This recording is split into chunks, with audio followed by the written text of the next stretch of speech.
Olá, gente. Vindo falar com vocês hoje de uma reflexão de Sêneca e de uma técnica que é de grande contribuição para aquilo que a gente vai estar conversando. Existem muitas técnicas, mas vamos falar dessa em específico hoje. A reflexão de Sêneca é a seguinte: é parte da cura o desejo de ser curado. Observe que interessante. É parte da cura o desejo de ser curado. Não é um processo do querer ser curado. Isso também faz parte, mas é do desejo, do sentir a vontade de ser curado. Aparentemente isso parece algo óbvio, mas não funciona bem assim na prática. Quando nós conhecemos movimentos sistêmicos, quando nós começamos a olhar para os processos do inconsciente, percebemos que não funciona bem assim. É muito interessante quando nós observamos pessoas completamente dedicadas ao seu processo de cura. Pessoas dedicadas ao seu processo profissional para ter êxito profissional ou financeiro. Dedicado a uma vida afetiva ou familiar para ter êxito emocional ou nos seus relacionamentos. Mas apesar de toda essa dedicação em todos esses setores, não conseguem obter. Ou se obtém com muita dificuldade, passa a ser algo pesado, ausente da leveza, do próprio sentir. Dentro dessa perspectiva, a gente percebe que nem tudo que a gente está querendo manifestar no pensamento, no nosso querer, nós estamos evidentemente desejando. E o que é o desejar, o querer? É emanar um campo do sentir, é emanar um campo de vibração. Em outras palavras, é criar um campo de ressonância. E uma outra palavra que facilita a compreensão é uma lei da atração. Passa pelo nosso sentir, sobretudo. O nosso campo mental, segundo Greg Braden, é muito interessante que o nosso campo mental, nosso cérebro, ele tem um campo eletromagnético que é notório. O nosso cardíaco também. O que é digno de observação é que o nosso cardíaco, o nosso sentir, tem um campo elétrico 100 vezes maior que o cérebro e 5.000 vezes magneticamente maior que o cérebro. São estudos que apontam nessa linha. Existem diversos estudos de físicos, pessoas da área da medicina, que é muito especial, estudos muito profundos e que ressignificam a nossa forma de nos relacionar com as nossas emoções e os nossos sentimentos e os nossos pensamentos. Dentro dessa perspectiva, é muito comum a gente observar que o desejo de ser curado muitas vezes está ausente. Se quer ser curado, mas não sente o desejo de ser curado. Como assim? Observe que às vezes podemos observar pessoas que adoecem. E nesse momento que elas adoecem, apenas um exemplo, a família se desloca para acolher. As pessoas levam esse familiar adoecido para dentro de casa, dá amor, dá carinho, dá atenção, até mesmo vai morar com essa pessoa. Cuida dos afazeres dessa pessoa, cuida inclusive da vida financeira às vezes dessa pessoa. Dentro dessa perspectiva, nasce um registro que provavelmente já era pré-existente, um gatilho, onde ela estando doente, ela tem o amor da família, ela tem o pertencimento, ela tem atenção, tem o acolhimento. E nisso ela consegue realizar e obter o processo de cura. É um câncer que some.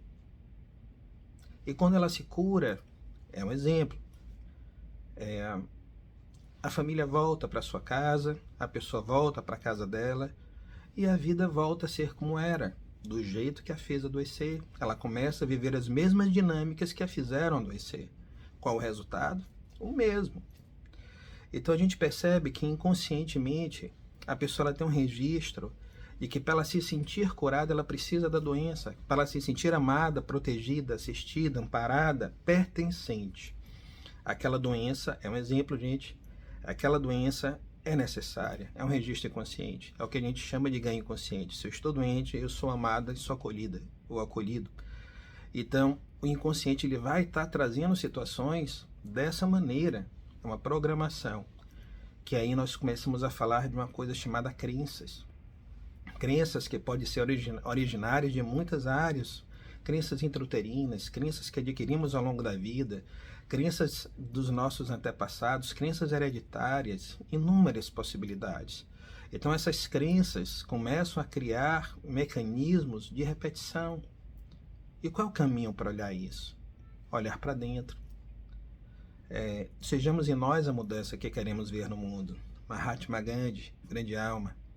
Então a mudança começa na gente. Não podemos receber da vida aquilo que não damos a nós mesmos. É uma questão de lei de atração. E não podemos dar a outro o que não damos a nós, porque não temos para dar. Então o processo é um convite ao nosso mundo interno, ao nosso processo de autoconhecimento. É o conhece-te a ti mesmo. E a técnica que eu trago para nós refletirmos sobre essas crenças e esse consciente é o Theta Healing, que através do seu processo de meditação consciente, nós atingimos a frequência cerebral Theta, que nos possibilita, com mais facilidade, acessar as informações do inconsciente. E ao acessarmos essas informações do consciente, nós podemos trabalhar a sua ressignificação, trabalhar a sua liberação, acessar diversos mundos internos, trabalhar o bebê no ventre, enviar amor incondicional a esse bebê no ventre, para essas memórias intrauterinas, ressignificar os nossos laços afetivos com divórcios energéticos se necessários, trabalhar aquilo que podemos chamar de fragmentos de alma, que são como, imaginemos uma frase de Saint-Exupéry que é poética e bonita, mas do ponto de vista energético não tão interessante, onde ele traz que nós deixamos um pouco de nós do outro e trazemos um pouco do outro de nós. Todo mundo que passa por nossa vida leva um pouco de nós e deixa um pouco de si conosco. E isso é interessante, é verdade. Mas existem experiências como essas que deixam de ser contribuição ao nosso propósito, ao nosso caminhar, ao nosso poder seguir em frente, e passam a se tornar processos ou gatilhos emocionais que atrapalham e atrasam o nosso desenvolvimento, de tal sorte que podemos chamar isso de crenças limitantes, de tal sorte que podemos chamar esses fragmentos de alma de experiências que continuam permeando o nosso campo, e quando surgem aqueles gatilhos, esses movimentos emocionais retornam. Então isso precisa também ser ressignificado. Não é que precisa, ele pode ser ressignificado. O livre-arbítrio, o processo de cada um é de cada um. E toda experiência é sagrada. Porque cada escolha vai levar a resultados. Que cada alma escolheu vivenciar os aprendizados através dessa forma. De tal maneira que toda experiência é sagrada, porque tudo, absolutamente tudo ensina.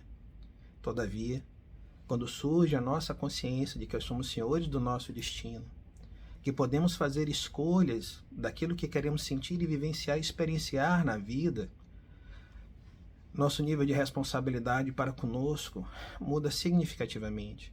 E eu convido vocês a participar do curso de Theta Healing, que vamos estar fazendo agora. Entre em contato conosco aí pelo direct, pelo telefone, pelo Fly, pelo WhatsApp, e a gente vai passar todas as informações do curso. E nós estamos vivenciando um momento profundo e extremamente especial. Talvez podemos chamar de um despertar em massa. A oportunidade está sendo oferecida a todos, mas nem todos vão poder acessar isso. Vai ressoar com esses movimentos. Mas para aqueles que puderem, apresento essa técnica. Uma técnica linda, uma técnica simples, mas uma técnica extremamente profunda, que convida cada um ao seu processo de conhecer a si mesmo.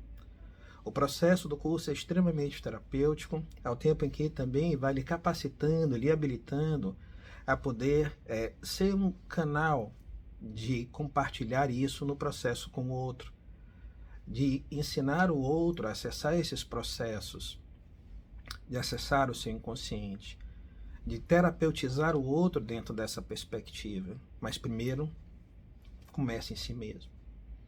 Se não é água que não molha, fogo que não queima e luz que não brilha. E tem que transbordar de nós para o mundo. É um processo de ressonância. Fica o convite para que a gente possa falar mais sobre isso, para que a gente possa nos aprofundar nos nossos universos inconscientes e que a gente possa ressignificar a nossa vida. Tirar os nossos processos de autossabotagem, seja no trabalho, no relacionamento, seja na nossa saúde física, deixarmos de culpar o mundo aí fora pelas nossas infelicidades, quando nós estamos até dormindo co-criando essa realidade o tempo todo. Então não adianta querermos mudar a projeção. A gente vai entrar como se fosse uma tela de cinema, rasgar a tela de cinema e a projeção vai continuar lá.